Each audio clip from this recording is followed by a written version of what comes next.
this is a great read, but this isn't really about Stoicism. Alright, what I've learned from stillness is key. I'm going to pretty much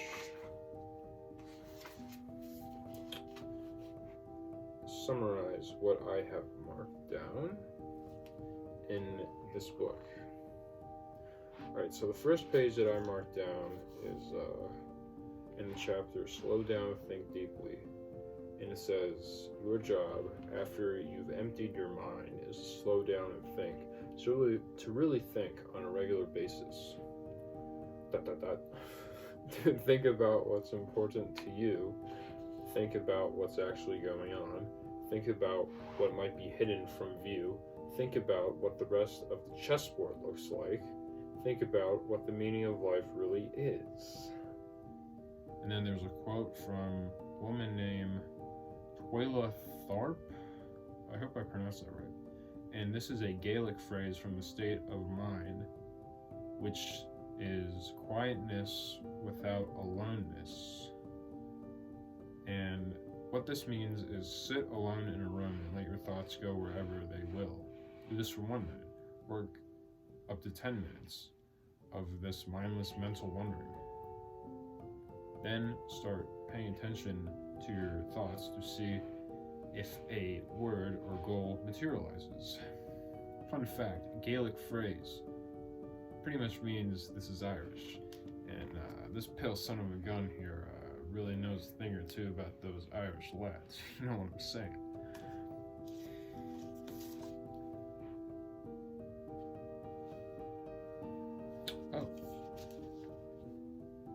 This is page 73 of the chapter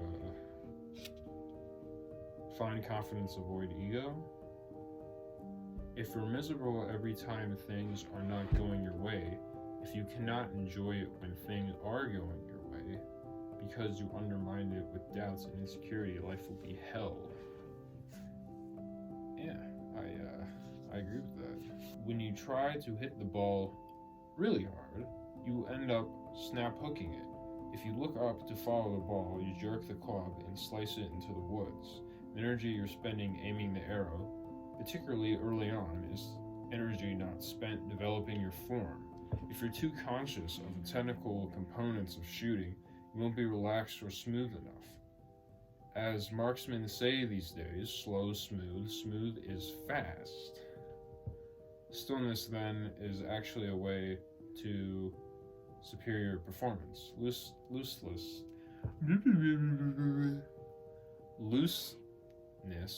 will give you more control than gripping tightly to a method or a specific outcome.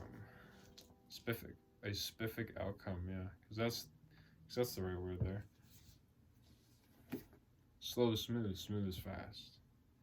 I cannot agree with that more. The other day, I was shooting some hoops, and it wasn't until I did some squats that I was loose, you know? I was ready to lead the charge. What do you know? A 3. Then, missed one, but I got another 3 right after I failed.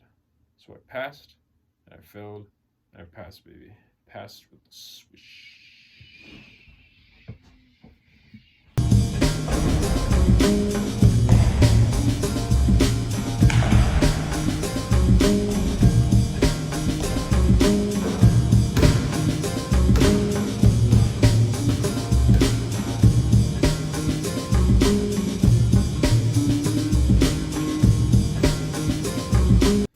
Alright, so this is off the chapter Beware Desire, and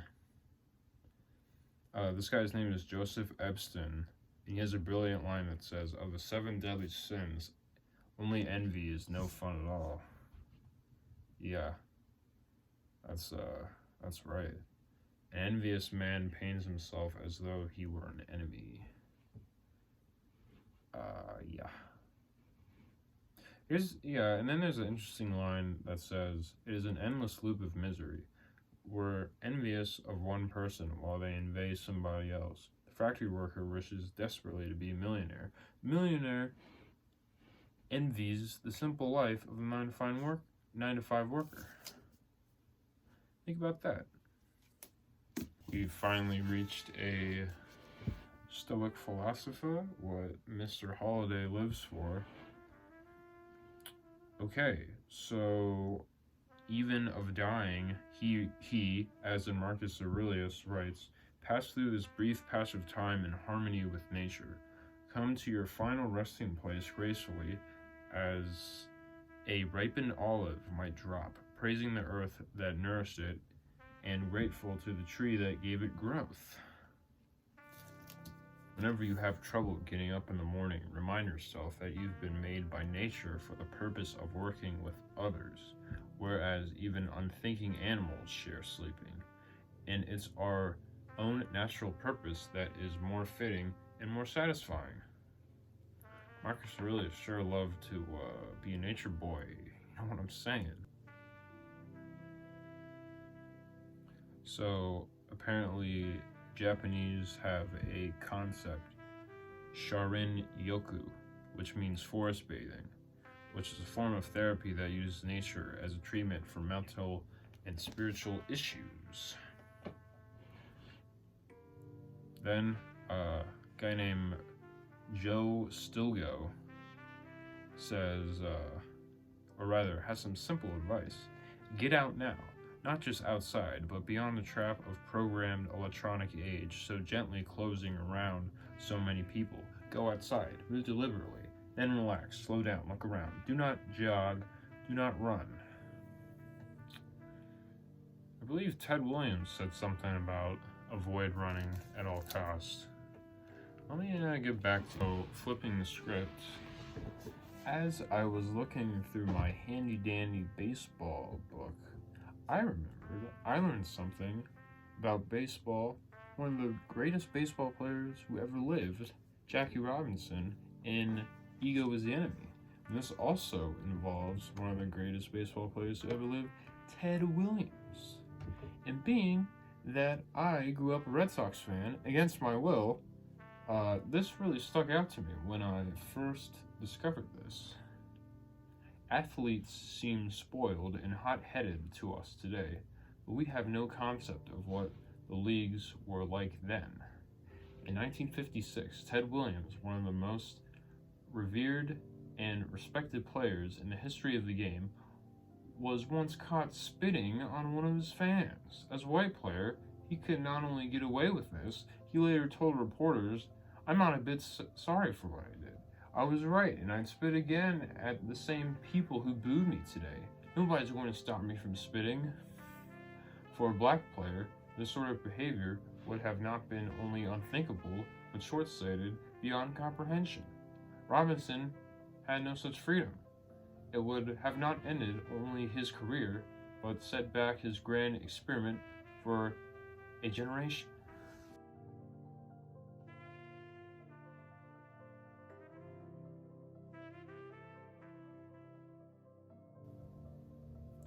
To the Stoics, their higher power was the Logos, or Logos, the path of the universe. They acknowledged fate and fortune and the power these forces had over them. And in acknowledging these higher powers, they accessed a kind of stillness and peace, most simply because it meant less fighting, battles for control. Exclamation point. That helped them run empires, survive slavery or exile, and ultimately even face death with a great pose. They faced death doing the shimmy. They faced death doing the moonwalk. They were like, what are you gonna do to me? Can't you see that I'm tough and I can handle it? Of the Stoics. This is page 49. This is talking about Chrysippus the fighter.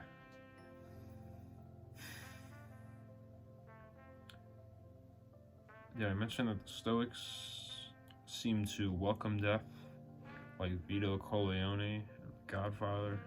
In the novel, his last words were, "Life is so beautiful." This kind of makes me think of that they're sort of welcoming to death. So this paragraph says, the other reports of Chrysippus' death were more talismanizing, for they add another dimension to the man and to the image of a supposedly joyless stoic stereotype. In one recounting, Chrysippus was sitting on his porch when a lonely donkey wandered by and began to eat from his garden. Chrysippus found the sight inexplicably funny and began to laugh and to laugh. "Give the ass some wine to wash down the figs," he cried out to the owner, and then laughed even harder, until he literally died.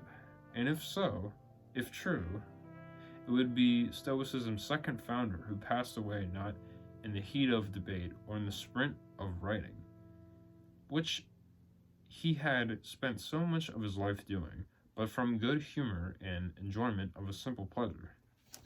Not a bad way to go out indeed. Going back to Stillness is the Key, because there's a chapter about how sleep is so good. I'm going to dive into that, but first I want to call out Mr. Timothy Ferris. I just want to say, I was listening to your podcast show the other day, and you were talking about how much you enjoy sleeping now. Why I said that?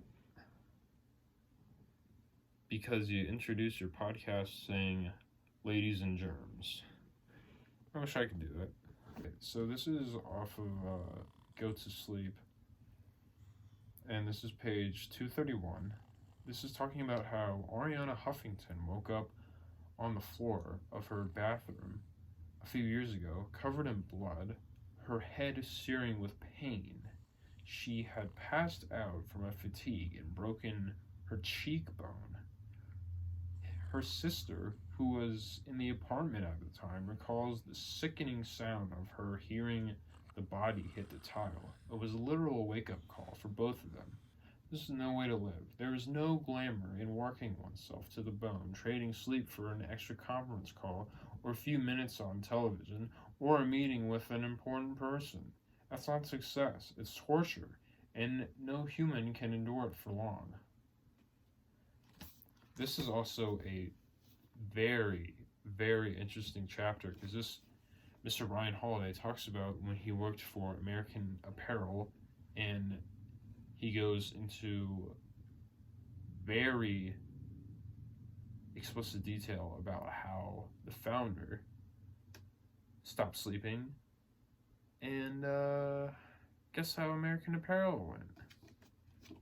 Down the tube. So this is off the chapter The Domain of the Body. This is about the man, the myth, the legend, Winston Churchill.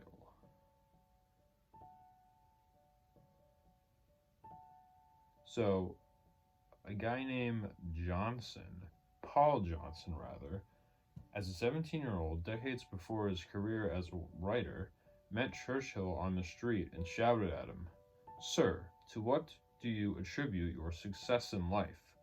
Immediately, Churchill replied, "Conversion of energy. Never stand up when you can sit down, and never sit down when you can lie down." Churchill conserved all his energy so that he never shrinked from a task or backed down from a challenge. That's like such good advice. So this is off of The Obstacle is the Way, and this is page 45. I think by far one of the most important chapters of the book, which is called Live in the Present Moment. And this is a list of businesses that did not cease to exist after crises like economic crises and the Depression, but they made it out. Ryan Holiday does an interview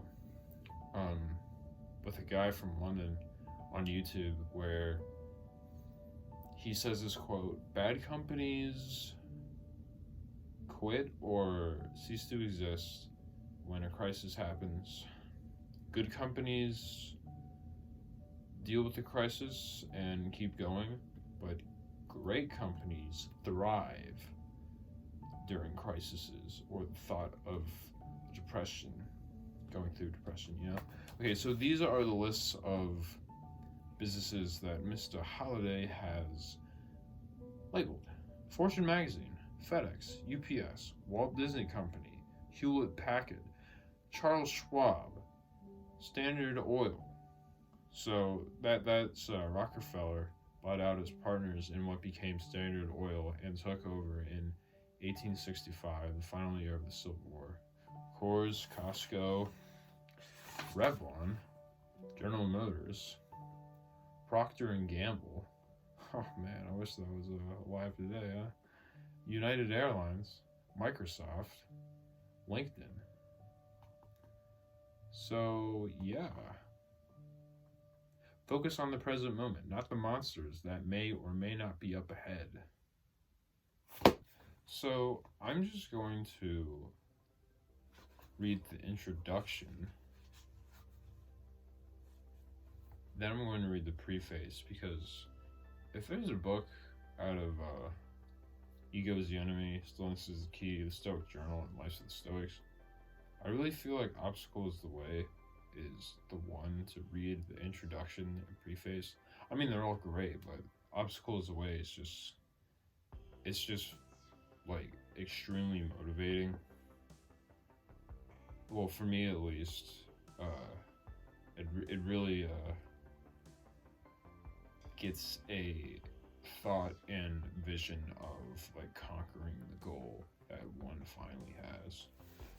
So, this thing in front of you, this issue, this obstacle, this frustrating, unfortunate, problematic, unexpected problem preventing you from what you want to do. The thing you dread or secretly hope will never happen. What if it wasn't so bad? What if embedded inside it, or inherent in it, were certain benefits? Benefits only for you? What would you do? What do you think most people would do? Probably the same thing they've always done. And what you're doing right now, nothing. Let's be honest, most of us are paralyzed. Whatever our individual goals, most of us sit frozen because the many obstacles that lie ahead of us. So now here's the preface. I feel as though this is a very good thing to follow up with these quotes.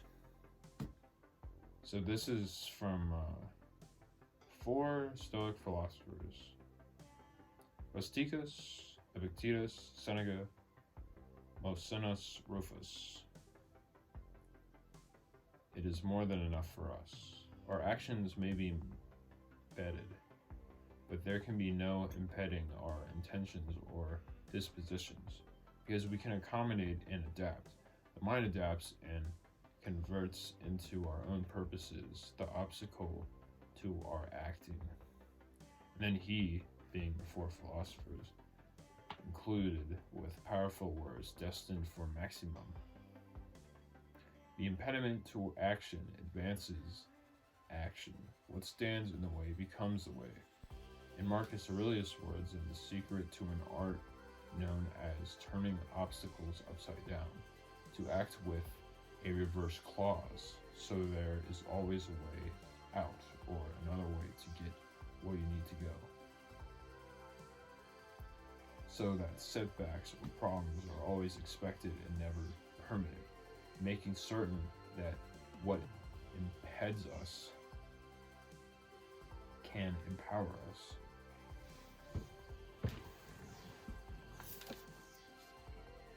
This is Ego is the Enemy. This is the chapter Don't Be Passionate. So paragraph 3 of 44 states, here's what those same people haven't told you. Those people, I guess, for example, could be someone doing a TED Talk. Your passion may be the very thing holding you back from power or an influence or an accomplishment, just because, as often, we fail with /no because of passion. I'm on page 45, last paragraph. To be clear, I'm not talking about caring. I'm talking about passion of a different sort.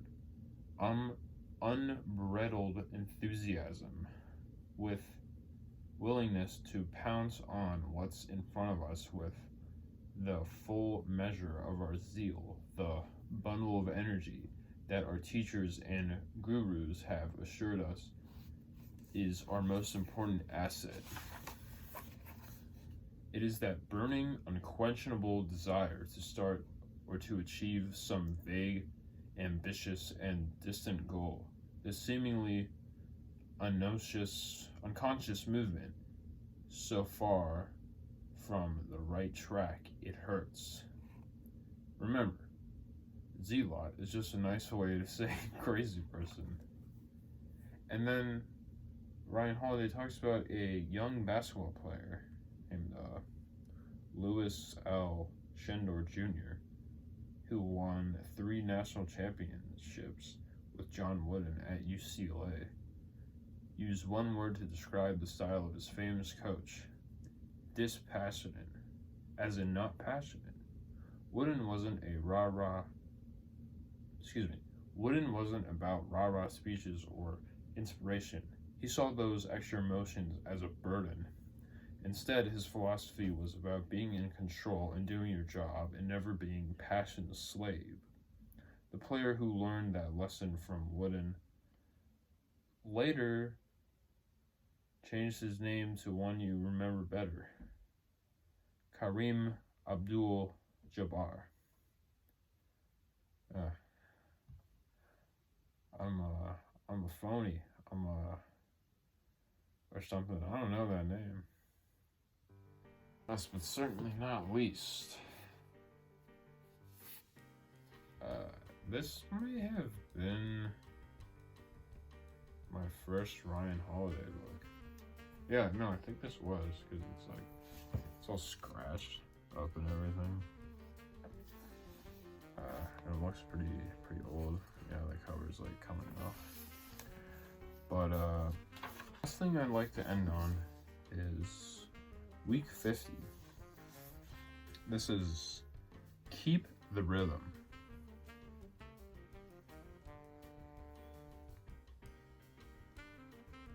Can you feel that rhythm this week? Can you point to examples of when you really felt locked into it? Excuse me. This is a quote from Meditations, Marcus Aurelius, the one and only. When forced, as it seems, by circumstances into utter confusion, get a hold of yourself quickly. Don't be locked out of the rhythm any longer than necessary. You'll be able to keep the beat if you are constantly returning to it. So, I'd like to end this on personal experience. I am a factory worker, and I have noticed that when I don't use my phone at work, period, I am extremely more productive. And productive meaning I'm being healthy at work, snacking when I can, responsibly, and just simply getting more stuff done. And this also was inspired by Ryan Holiday and especially Robert Greene, because they did this video called Alive Time or Dead Time, and Robert Greene is talking about how he has to do very intense therapy every morning, and while he's doing the work, he even says how excruciatingly boring it is, but he is connected to the physical aspect of it. He's connected to his muscles, he's connected to his body, his brain especially. So I definitely relate to that, being that, like I said, I'm a factory worker and it's a lot of manual labor. And also, Number two, I'm not really paid to be on my phone, you know? That's another thing. The last thing I'd like to end on is that Robert Greene especially said something that really packed a punch with my thinking about changing my habits and stuff. While he's writing, he does not listen to music. He does not watch a movie in the background or anything. He doesn't listen to podcasts. He focuses solely on writing. I had to go back to Stillness is the Key, but I said that because there's a chapter where Ryan Holiday states Haruki Murakami, and he's also like Robert Greene, in which he does not do anything that could distract him while he's writing. And being that I have tried this, I've noticed that sort of a less is more thing, you know? I really take the time now to listen to music. Like, see all those records I got right there. Now it's more like I'm listening to a beautiful Bill Evans live session before I go to sleep, and I go to sleep and it's fucking beautiful.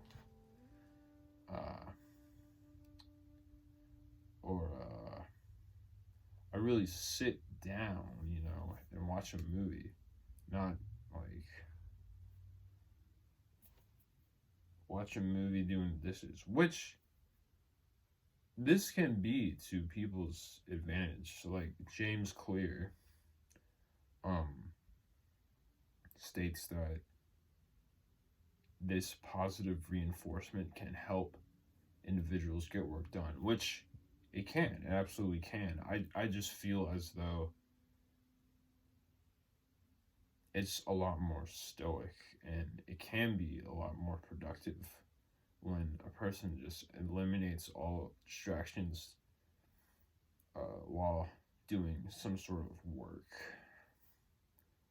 So I guess what I'm going to end on is learn, apply. That's it.